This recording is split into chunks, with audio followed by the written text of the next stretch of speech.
নমস্কাৰ। বৰ্ণিল যাত্ৰাপথত অভিজ্ঞতাৰ ডায়েৰীৰ অন্য এটি খণ্ডলৈ আপোনালোক সকলোকে মই স্বাগতম জনাইছোঁ। আজিৰ মোৰ অনুভৱৰ বিষয় হ'ল ভ্ৰমণেও বিলাব পাৰে ৰ'দৰ সুগন্ধি।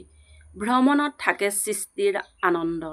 আজি মই এটুকুৰা সুন্দৰ ঠাইৰ বিষয়ে ক'বলৈ চেষ্টা কৰিছোঁ। সেই ঠাইখিনিৰ নাম হ'ল চিন্তামণিগড়। এই ঠাইখিনি ক'ত আছে জানেনে? শিৱসাগৰ জিলাতেই আছে।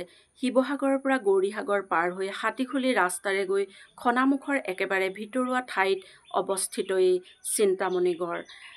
এই কথাখিনি মই এইকাৰণে ক'বলৈ চেষ্টা কৰিছোঁ যে অসমৰ চুকে কোণে বহু এনে ঠাই আছে যিসমূহ সংৰক্ষণ কৰিলে পৰ্যটকৰ আকৰ্ষণৰ কেন্দ্ৰবিন্দু হোৱাৰ লগতে ঠাইসমূহৰো উন্নতি হ'ব। আমি যেতিয়া চিন্তামণিগড় চাবৰ কাৰণে আগবাঢ়িছিলোঁ, প্ৰথমে গৈ আমি এটি মথাউৰিত উঠিছিলোঁ। মথাউৰিৰ ঠিক কাষতে এটি সুন্দৰ মন্দিৰ আছে। মন্দিৰৰ কাষেৰে এটি ৰাস্তা সোমাই গৈছে আৰু সেইফালে সোমাই গৈ থাকিলে এখন গাঁও পাইগৈ। ৰাস্তাটোৱে সোমাওঁতে এখন গেট দিয়া আছে য'ত চিন্তামণিগড় লিখা আছে।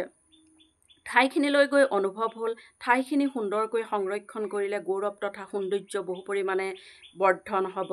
যি কি নহওক, গেটখন পাৰ হৈ 2 কিলোমিটাৰমান গ'লে এখন মিচিং গাঁও পায়। সেই মিচিং গাঁওখনৰ ঠিক কাষেৰে ব্ৰহ্মপুত্ৰ আছে আৰু সেই কাষৰ যিসকল লোক তেওঁলোকে খেতি কৰিবৰ কাৰণে ঘোঁৰা পোহে। পথাৰত মেলি দিয়া ঘোঁৰাবোৰে ৰংমনে চৰি থকা দৃশ্যই মন প্ৰাণ পুলকিত কৰি তোলে।